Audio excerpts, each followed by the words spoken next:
What's good, YouTube? My name is Kevin O'Neill and welcome to another video. In today's video, we're going to talk about how I started my landscaping business and how I grew it from $0 to $40,000 a month in revenue, and how you guys can do the same thing. If you're new here, consider liking the video, leaving a comment down below, and hit that subscribe button for more content on entrepreneurship, starting a service-based business, and personal finance. With that said, let's jump right into the video. This style of video is going to be a little bit different. I have a bunch of questions I wrote down on how I started from $0 to $40,000 a month. And what I'm going to do is go through the questions one by one and just talk off the dome. What made you start your landscaping business, and what was your financial situation at the time? I just loved being outside, and I thought if I could partner that with work, then I'd be killing two birds with one stone. I started cutting the grass at my house. My dad taught me at a young age. And eventually, I started asking family friends if they'd like me to cut their grass as well. At the very, very start, I would fold up my dad's electric lawnmower, throw it in the back of my car, and drive around to these family friends' houses cutting the grass for $20 a pop, $25 a pop. Lawn may only take me 30 minutes. And at my part-time job, I was making $12 an hour. This was just a side hustle, maybe a few lawns a week, run around in the summer when I wasn't working at my other job. But it got the ball rolling, and it got the idea I can make more money doing my own work than working at the grocery store. What were the steps you took to get your first customers? I had my brother Ryan record me in the backyard of our home, cutting the grass, raking up some leaves, using a leaf blower. I threw a little ad together, and I sent it out to family friends of mine, had my mom send it out to her friends, and just get the word out. Mind you, this was all the way back in high school when I was just getting the ball rolling on the business. When I went full-time and I realized I only had a couple days of work a week, I was outside every day with flyers, going door to door, talking to people. For me, it was nerve-wracking. I didn't have a ton of confidence at the time. That first set of customers came pretty easily when I started posting on Facebook groups and on the app Nextdoor. How did you manage to acquire equipment when you didn't have any money? We had our own lawnmower at the house, and I asked him, hey, if I keep cutting the grass here, can I go take it elsewhere? I started rolling over that money and buying equipment on my own. If you guys have $0, you need to go rent your equipment. It's cheap. You rent it for the day. You can do all the service you need to do on that Saturday. You might spend $100 to rent that equipment for the day, but if you charge $50 a cut, then you're going to profit $150. And the idea is you keep rolling that over until you can buy equipment of your own. As I progressed, I had to buy my own equipment, and I would just reinvest everything. So I built up a small amount of money, and then I went to Home Depot, and I bought a Honda lawnmower, brand new, and that was a big deal to me at the time. When you're starting out, I know it's tempting, especially if you're making more money doing a side hustle than your actual job, but you have to keep rolling everything back into the business. Buy new equipment, invest in yourself. It'll make the process easier and you'll be able to scale at a quicker rate. Also, people give away equipment for free all the time. Go on Craigslist, go on Facebook, and look around in your area for people getting rid of this stuff. You guys have to do your own research and know what works best in your market. Some markets, if you're going for smaller properties, then you only need a push mower. At what point did you realize this could be a full-time business?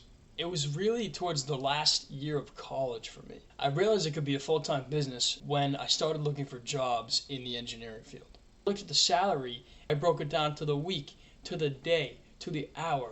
Wait a minute, I'm making twice that doing landscaping. Why don't I just scale this up instead? When did you decide to hire help, and what was the process like? So early on, you just ask your family and friends if they can help out with jobs. My dad helped me out a bunch, my brother helped me out, and my best friends helped me out consistently throughout the years, even to this day. But things shifted when I realized I had to find help elsewhere. I started posting on Indeed, and I started the hiring process then. It's honestly a difficult process, so you kind of got to dial in your pricing first before you start hiring and expanding. Now I use Indeed all the time. I put listings on there. I get maybe 50 applicants, but there may only be a couple good ones out of the batch. I've had some good help. I've had some bad help. It's part of the process and natural for any business to go through. This year, I really want to systemize the process of hiring and training these people from day one when they're hired to when they can be an efficient, productive worker. I've always been behind the ball a little bit when it comes to the hiring process.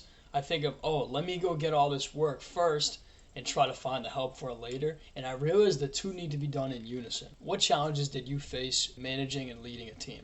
I'd say the biggest challenges I've faced is more with the delegation of things. If I'm not there were times when I was on vacation, when I couldn't be at the job all the time, and that's when we got the most complaints. There wasn't a process of checking up on the work that was completed. I asked for pictures and everything like that, but I didn't physically drive by and inspect the work after, and that's what I should have done from the start. Because if I see that there's an issue before the customer, then I can call them back, guys, you gotta get back here right now. We got to fix X, Y, and Z. But if you hear it from the customer, then that's a no-no. How did you generate consistent leads to grow to $40,000 a month in revenue? This is kind of a trick question, but I didn't. All the leads that came to us over the last 2 years have been organic. Aside from maybe $200 in lawn signs that we place around at properties, if you want fast growth, go buy ads. If you want to be profitable in the process and really focus on getting your systems in the right place before scaling up, then do it the organic route. I do have a website though, and every single year I think I pay $400 or $500 to host my website on Wix. I did all the search engine optimization myself when I launched the company. Get some Google reviews, and you guys will rank on Google. So when people search lawn mowing in your area, you have to pop up at the top. I think looking into this year, my plan is to spend about $5,000 a month in advertising. Hopefully we get another 100, 200 accounts from that. How do you handle the seasonality of the business and cash flow?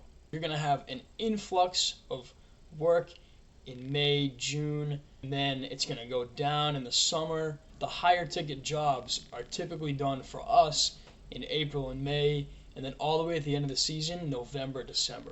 Because we're doing our mulch jobs, we're doing our cleanups, we're doing lawn renovations in the spring, and we're doing leaf cleanups in the fall as well. So looking at the cash flow curve, it really is like an M. Obviously, over the course of time, I want to even that out a little bit. Throwing in some different services to get those numbers up in the summer months is going to be crucial going forwards. Our best 2 months of the year were January 2024 and December of 2024, with $37,000 of revenue in December and $26,000 all the way back in January. So what are the key traits of a successful entrepreneur in this field? You need to be willing to get your hands dirty.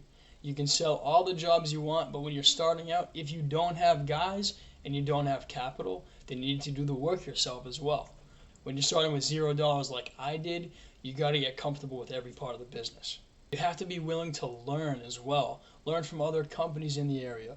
Go on YouTube, search how to do these services. You don't want to sell a job at a premium to the customer, have never done it before, and then mess it up when you go to do the work. Become a well-rounded individual on each aspect of the business, and then scale from there. What advice would you give someone looking to start a landscaping business today?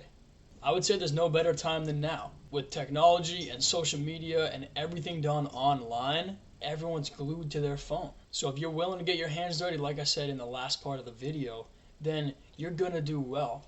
No one wants to go into trades anymore. Nobody wants to go outside and work. There's going to be a huge gap in the market. So just to recap how I grew from $0 to $40,000 a month in revenue, you got to be gritty at the start. You got to use all of your resources you can. Walk around the neighborhood, get your name out there, borrow equipment from somebody that has it if you need to, or rent that equipment from a Home Depot or Lowe's. When you're in it for a while, you kind of understand the seasonality of the business. You understand pricing, you understand how much equipment is, you understand how much labor is. All of these things play a role. But if you do all this research before you even start the company, you will be wildly successful in less time. You won't have to learn from your mistakes. You can start from zero, have a very good business plan to get up to that $40,000 a month mark. I mean, it's been a roller coaster since I started the company. A lot of ups, a lot of downs. Try to stay level-headed as an entrepreneur. Understand that there's going to be seasonality with the business. There's going to be ebbs and flows of any business you guys are invested in. The growth comes naturally if you're offering good services, and that's what's happened with me. We've been able to grow on a steady pace since starting the company, and I'm not sure where our ceiling is at or what that number may look like revenue-wise. Eventually, what we'd be able to do is turn the business into profit mode. The idea when you're in profit mode is to raise prices. You weed out the customers who don't want to pay. You might lose accounts in the process, but if you're making $500,000 with 250 accounts versus $500,000 at 200 accounts, it's going to be way easier to manage that business with higher prices. Margins are going to be better. It's going to be more profitable. You're not going to need as many guys, as many trucks, as much equipment to run that business. So that is the goal. That's what I'm looking at long term, and I'm excited to kill it. I know you guys can do the same exact thing. Follow some of the tips and tricks that I included in this video. If you guys want more content on starting a landscaping business or any business from scratch, give me a like and subscribe to the channel. If you guys would like more personalized advice, send me an email. It should be in the description somewhere, or drop me a comment down below. With that said, I'll see you guys in the next one. Peace.